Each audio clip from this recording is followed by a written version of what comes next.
branding isn't a lever. It is the mix. Like it is the infrastructure for the mix, right? So everything that you do, whether your product is showing up on like an e-commerce shelves or your service or physical location needs to have the brand, interwoven with it. So showing up in someone's ads as like a very unbranded thing gives you no competitive advantage over the other 50 unbranded things that they've just seen in the like last 20 seconds. Um, it's like meeting somebody at a party and they're as interesting as like a saltine. It's like this is not something that's going to be impactful. You have to come with like a brand personality and all the trappings that come with that. It's not just, oh, we talk like your best friend, but you actually have to breathe and move and be clothed in something that actually people can attach to and go, okay, I know what this is and I know it's familiar. Yeah. And, from the agency perspective, I'm going to throw out a number. I don't have exact statistics here because I don't keep record like that, but I feel like, maybe 2 out of 5 clients will have a brand guide, something that they actually follow. And then when I say actually follow, that doesn't often, font type, color pattern, maybe alignment on image, but outside of that, there's not a lot, right? So that's where, when I'm saying, how does it fit into the mix of things? I feel like a lot of times companies feel like branding is once we have acquisition figured out strategy. Do you know what I mean? Versus starting from it. Yeah, no, definitely. And I always think of brand as foundational, right? So to your point, having a brand book, and I find, people have tapped me for consulting and things like that before. And they're like, so great, you're going to make my logo. And I'm like, number one, I can't draw. Number two, your logo is not your branding. It is a part of your brand. It is actually probably much more a part of your trademark and the legality of your business than it has to do with articulating what your brand is. Your brand can come through your logo and how you bring that to life. But even if you're briefing somebody on creating a logo for your brand, you have to have an idea of what those brand foundations are so that they can bring that to life in a creative and artful way that translates well with people. So yeah, it's foundational. It's before all of that. Yes, you should know what your acquisition strategy is.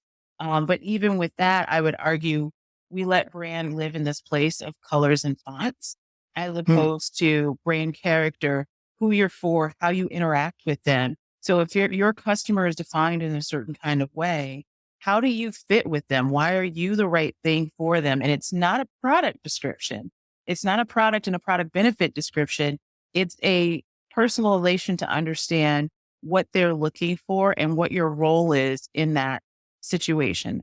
This is where you start to get products that are a high, lofty emotional thing. So they have, that tearjerker moment. And then it's like car insurance. And you're like, that feels weird. Right.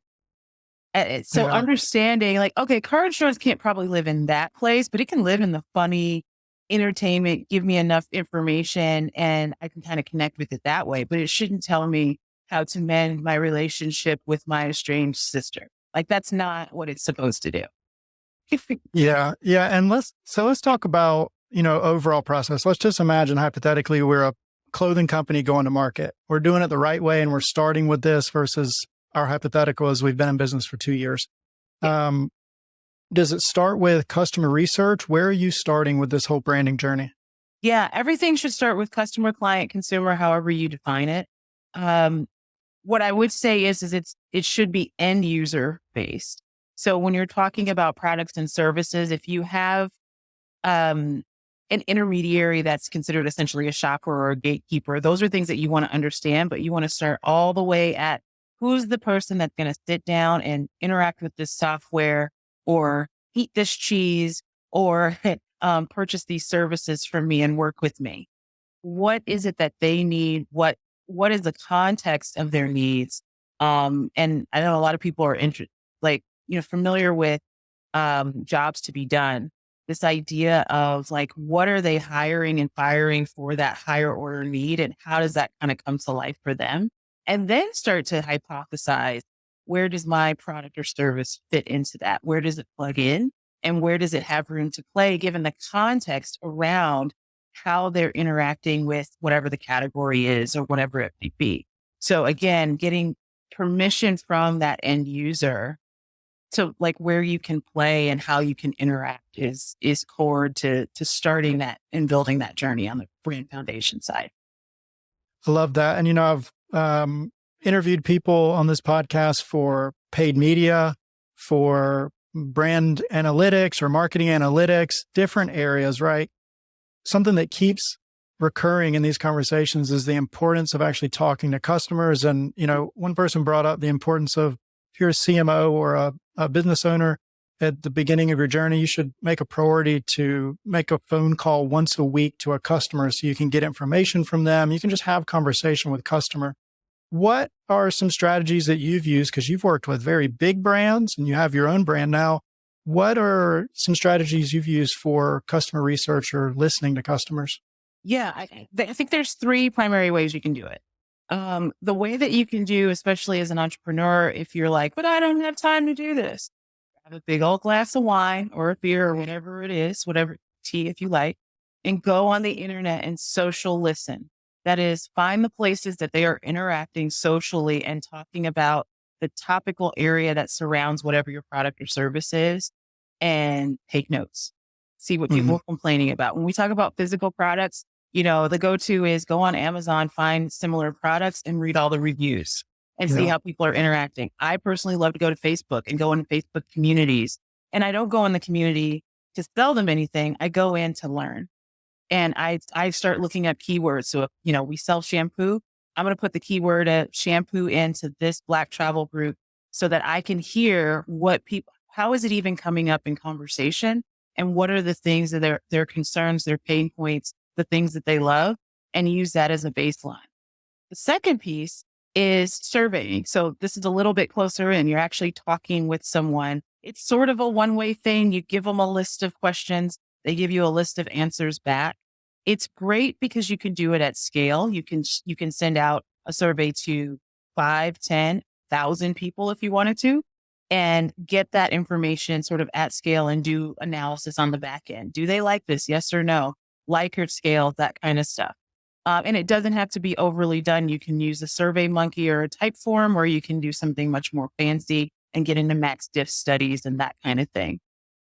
The challenge with that is when you start to ask people about purchase intent, they will think that they will sign up for something or do something far more often than they actually would. So the third one is actually sitting down and talking with people and and understanding that as you're asking these questions, to kind of touch on that, asking what they've done in the past so we can get actual behavioral understanding of what they've done. If you're doing something completely novel and they've never had anything like that before, then it's really imagine a world where, what would that look like for you? What would your interest level be? But ultimately, you can't really gauge that until you actually put it in front of them and say, here, pay me for it. And that's when you'll know, where that comes in. And when you're doing this research, let's go back to number one, where you're talking about, doing research online, Facebook comments, Reddit, reviews, all those fun things. How rigid are you with it? Like, are you looking for themes within things people are saying? Like, can you explain like how you're finding commonalities that way? There's a little bit of art and science, and I hate when people say that because it usually means BS, but they're really in the sense that, especially if you're the owner of the brand or the person who started it, there's a lot of stuff that you've already internalized, assumptions that you have, things that you have hypothesized, the reason why you would even make a business out of it, right? There's a lot of stuff that you know. And so drawing off of it, that's where you're going to see a lot of information, and you're going to note things that, support your hypothesis. You're also going to note things that don't support your hypothesis and start to just kind of take notes. And what I would say is, so it's not this situation of analysis paralysis where you're just reading for hours and hours and days. Like, read in a few different places, take your notes, and then take a step back and look at it and go, what things kind of go together? And if you're like, I'm not really sure, why are people asking this or why are people saying that? that's when you double click in, and either you go to the step of asking people through surveys or talking with them, or you go back into those forums and you start searching for different things to help you kind of clarify. So then you can start to create buckets of, okay, I hear a lot of complaints about features. There are different features that they're complaining about, but there's complaints about features. Or here, there's a lot of love because it smells good. Like that's the one thing I hear smell in different places, right? Okay, so that's a driver. And then you double click into that. All three of those areas that you're using to glean your consumer insights are going to have to work together, and not there isn't one of them that's going to give you everything. So that's where you start to go, oh, I'm stuck. I don't know what people mean by this. Go talk to somebody, give somebody a call and say like, hey, I'm hearing a lot about this. Like, what do you think? And have them help you kind of wade through that.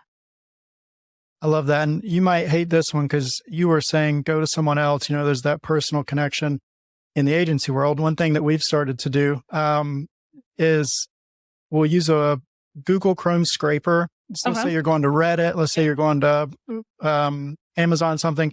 Scrape all your reviews, send them to a Google Sheet, upload them into ChatGPT, give it a specific parameter of that you're looking for themes within that. I don't hate that at all.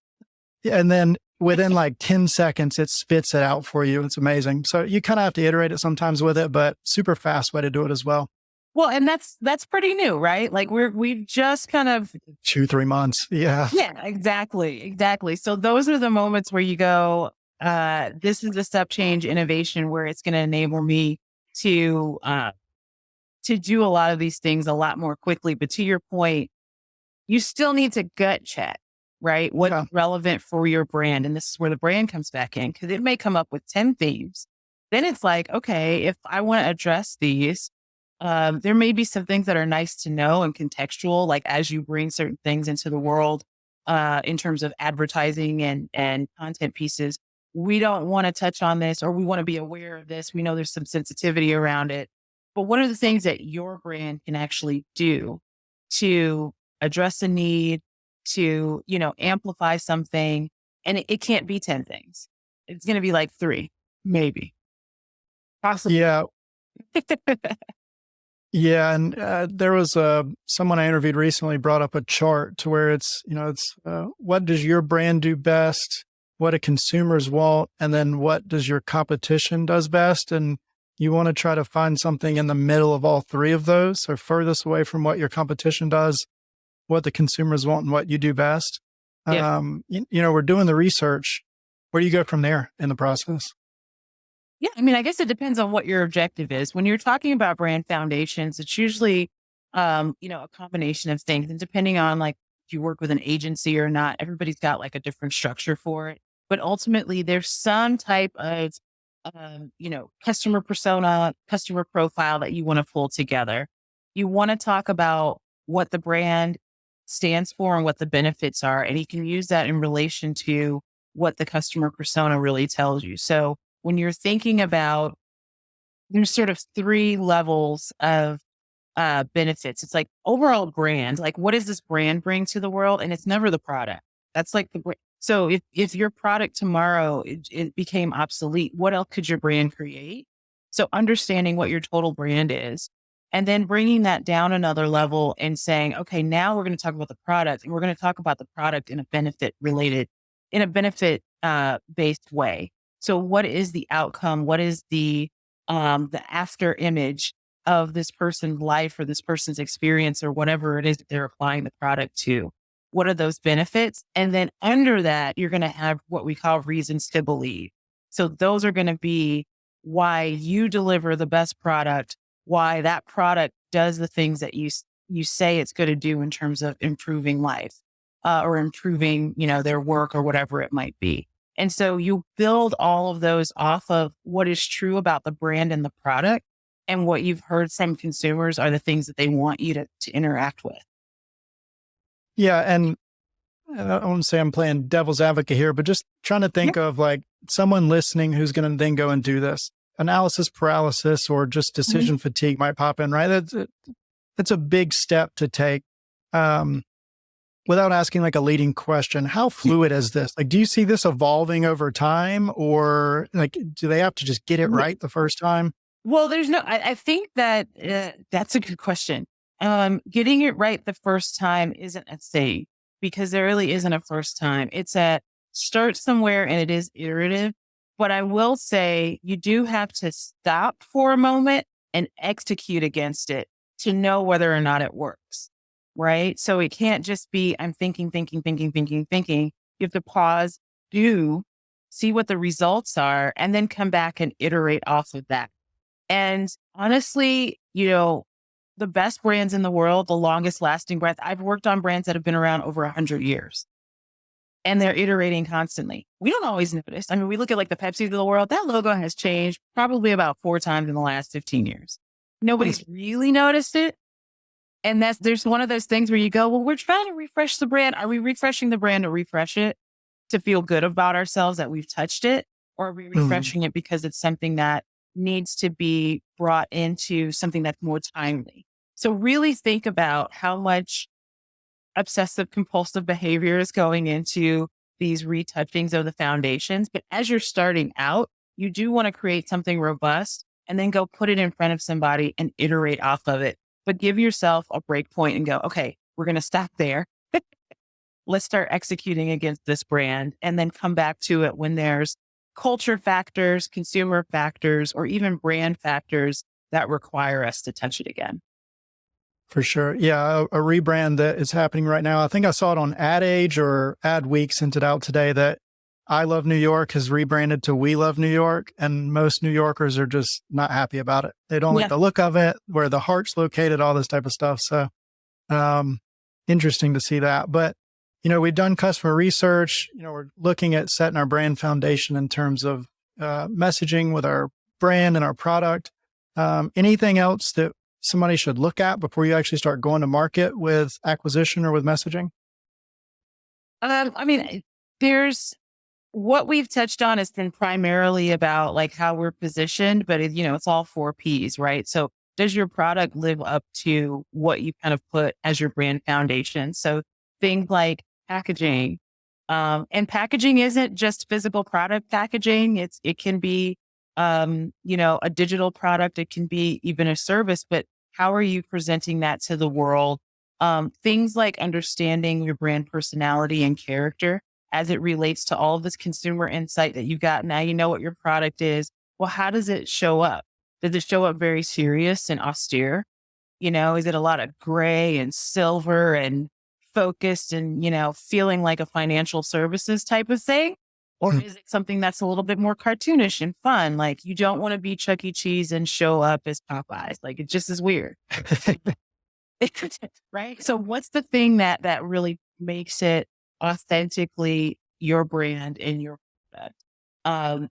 Pricing is another piece, right? So if you come out the gate with pricing that doesn't align, we're highbrow, we're top drawer, and we're $1.99. There's going to be a disconnect there. And so understanding where do you interplay with your competitors on a price point and from a comparative, sort of brand positioning statement is going to help you set what your price is. You may not want to be sold in Bath and Body Works. You may want to be sold in Neiman Marcus. Like understanding those brand elements will tell you what channels to play in, how you should hit your price point, and what people should see when they interact with you at that first glance. Yeah, for sure. And, as you're going into the paid acquisition, like you have all these different opportunities, paid media, you have in mail, right? TV. I mean, there's things outside of just digital ads, right? Or at least internet ads. What is your structure from a very high level? Because I know this is going to be a in-depth question, but from a very high level, what does your structure look like for just organizing testing to measure what you did during the brand building process?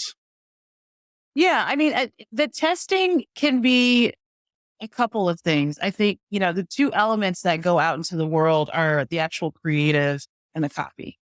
And so as long as you have A/B testing for that, I think, basic things like bring out the old Google spreadsheet, and know what you're putting where. is really helpful in understanding what's working. When we think about, meta ads and social media ads, and you have these opportunities to kind of mix and match message with image, being able to go back and look at creative performance in isolation is really key, because that's something that you can go and start to hypothesize off of. Oh, well, we had three very similar types of creative that are really moving the needle versus, oh, actually, these are very different types of creative and they're moving the needle. Let's dig into this more and understand what the idea is. Or, you may learn that it doesn't actually matter what you show people because they just love the idea so much, or the copy, or, that call to action is compelling. And so understanding that is, it's just a lot of mixing and matching and A/B testing and letting the numbers tell you. Yeah. So starting out and knowing, like, how many people do I need to see this to feel good about it? Because it's always like, oh, but maybe if 5 more people see it. No, no, no, no. Pull the cord when you need to. Yeah. Do you have any tools you like to use or recommend for keeping track of testing? Or do you like the traditional spreadsheet or?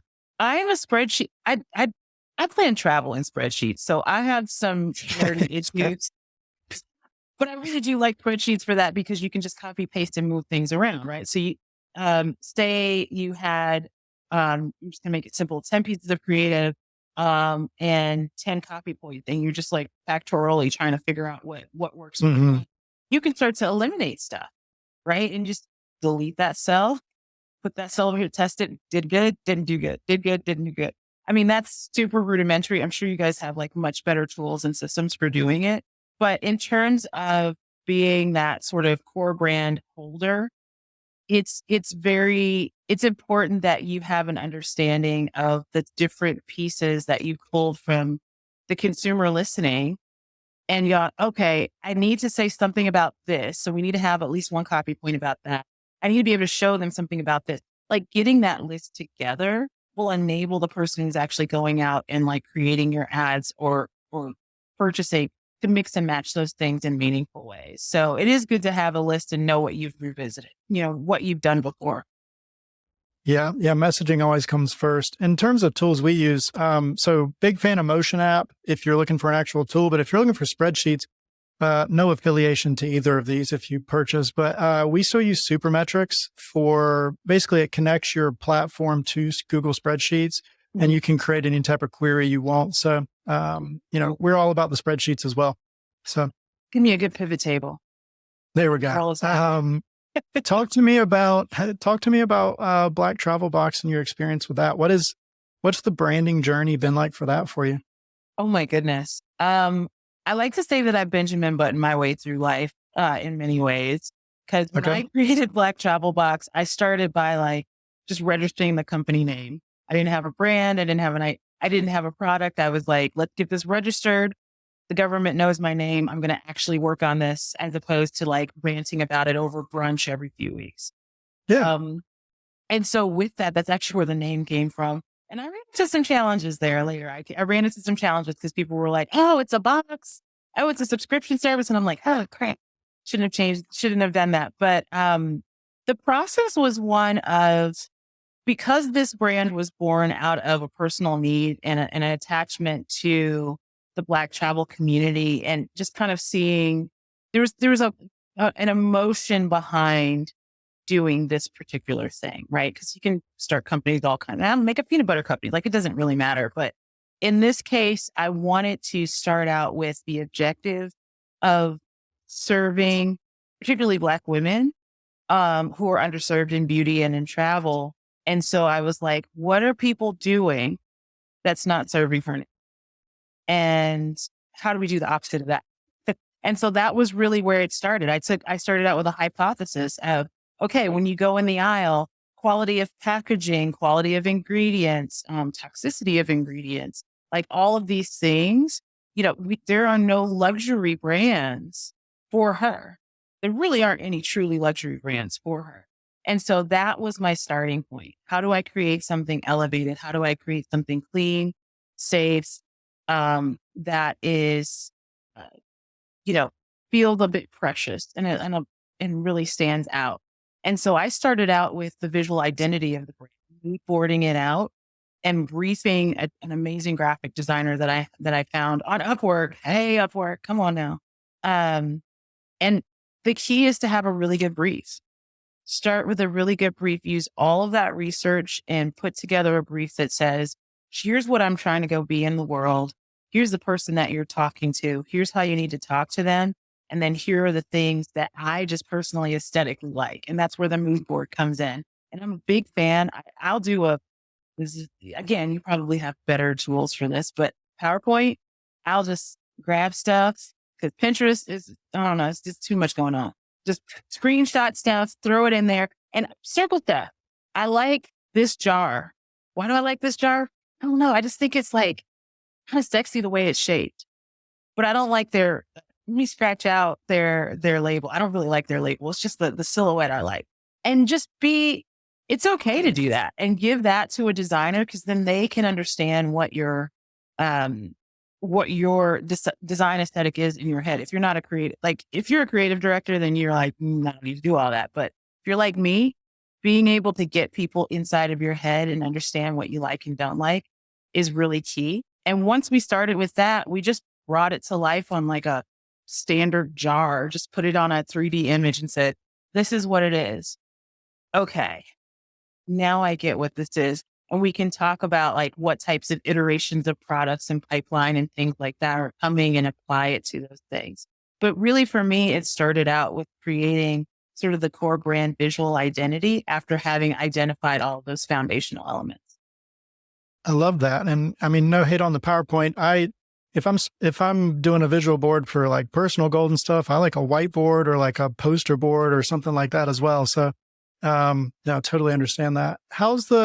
So you had I don't want to say an advantage because, ideally a lot of businesses are started from, personal experiences or opportunities people see, right? People solving problems. How has that journey been since you went to market? Have you seen, positive feedback from customers? Have you seen any pivot areas? I know I'm asking a lot of different questions in different areas, but I'll just kind of open the floor there. Yeah. I mean, so it's interesting. I had the wonderful luck of planning on building a brand that is focused on out of home use right before, massive Being stuck in cold, home. global Yeah. cold that Yeah. kept us all inside. And so it was really interesting when you talk about things like reception of our customers, reception from like the broader sort of marketplace. That was our customers got it immediately. Customers were like, "Hey, oh, they sure don't do anything. Oh, this is what? Why this? That doesn't exist." So it's interesting, and that's actually a really telling piece when people talk about like the painkiller or the vitamin. It's like, oh, you're a vitamin, you're not a painkiller. No, we're a painkiller. It's just that they've become a little bit desensitized to the pain because it's been consistent and constant, right? And it's like, oh, we've got bigger fish to fry. We'll just figure it out ourselves. And so that was a really interesting thing to acknowledge because what that actually did was brought us back to the brand book and the sort of brand foundations and said, okay, there's some education that has to happen here.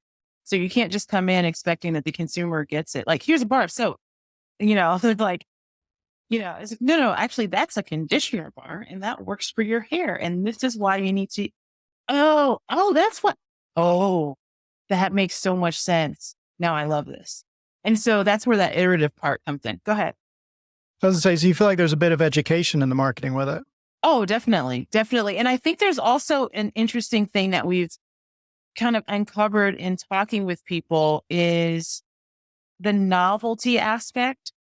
There's novelty sort of articulated in the way in which we position it. Okay, we're the only brand, we're doing this. Our products don't have water in them. It's so different. What it translates to consumers is this thing is so different. I've never seen anything like it. I have no idea how to use it. And so then we had to have those conversations and go, how do you use shampoo at home? And they're like, oh, well, I do this. I'm like, do that with this. And they're like, oh. So this is where we're creating more videos and more content around that. Some of the things that work best for us in sort of the advertising space is demoing the product use. And then that's so good. I bet I could do this with it. I bet I could do that. So that's where the iteration comes in. When the consumer gives you something that helps you to better articulate what it is you do and how you do it in a way that helps it be more competitive and compelling for them. And I imagine that also bleeds into your customer service as well, right? Personal experience. I ordered something for my hair. I normally just use gel and ordered like I can't remember Jack Henry was the brand, but it was like a pump spray, but it was like a dry powder. And I saw a video of them using it because it had reworkability is what it said. And I tried to use it and it had no workability. So I reached out to customer support to return it. And instead of just processing my return, they sent me a video on how to actually use it right.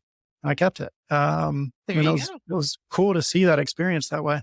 And that's exactly it. The goal, and we've been iteratively building on this, is when those moments happen, you don't just go, oh, so we should just send them a video every time they complain. It's like, no. How do you put the video sooner in the process for them? So when they order it and it's almost at their house, are you sending them an email with the video?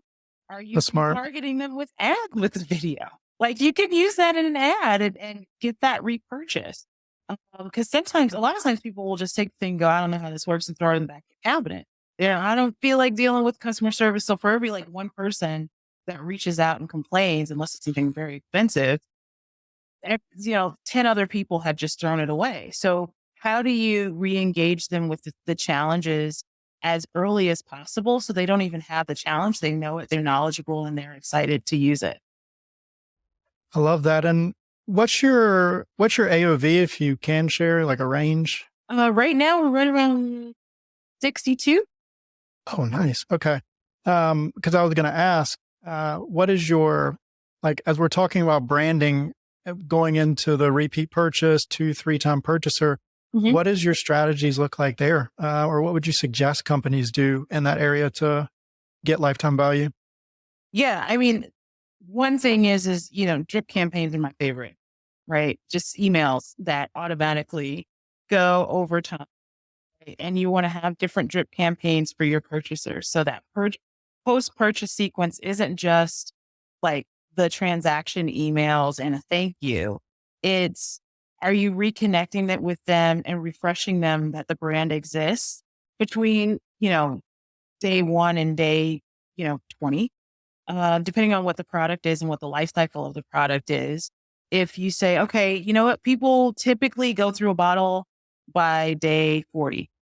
All right. So day 35, they should have something in their inbox being like, we think you're about to run out. What's going on? Hey, you want to order another one? And by the way, we have subscriptions. And by the way, here's how, how you can use the product more frequently. That's another thing, right? So you get, as you're getting closer and closer to that end, you can actually, in between that time, one of the things we did on the A1 business, because nobody cares if I talk about it. The A1 business, everybody thinks about A1 as a steak product. And it's like, well, but you can put it on a lot of different meats. So one of the things that we did was we just created a lot of recipes because people don't think A1 goes on other things. It's like, well, let's just give you 50 recipes to use it. And oh, by the way, half of them require you to use 3/4 of the bottle. And this is, and they get surprised and delighted. By the way, there's a great dip. I'm just telling you. They get surprised and delighted. They use all of this product. That product frequency doubles because they just have more occasions. If you're talking about whatever that hairspray was, maybe it's how to get a faux hawk over the weekend. Maybe it's, whatever it might be to get them to really interact with the product and find new and novel ways to use it. And that's also how, if you bring that frequency up, by definition, you're going to bring that average, the lifetime value up. Because now you're not just looking at 2 purchases over this lifetime. Maybe you're looking at 3 or 4. I love that. And we don't work with CPG companies often, but one thought I've always had is TikTok, or if by the time this is out, TikTok has been banned, Instagram Reels is a great world for, the TikTok showed me where people show you like they just learned something today that they've done wrong for 30 years with a certain type of food or something. I feel like if they're not, CPG companies should really be looking at working with influencers or content creators to put out that type of organic content, because people love that and the recipes on TikTok and stuff like that. Or maybe I'm just speaking for myself because I didn't learn how to cook until recently. So that's the thing. I mean, you'll see cleaning tools, you'll see all kinds of things on there.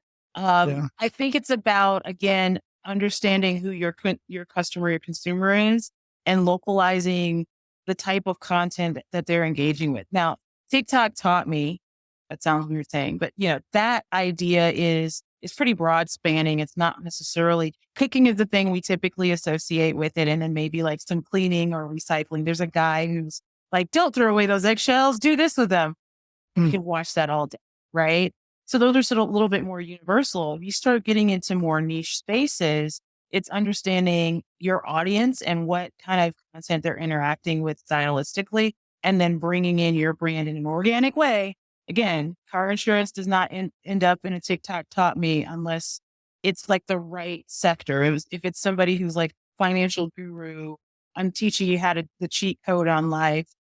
This is how you structure your car insurance in a way that, gets you the most out of it.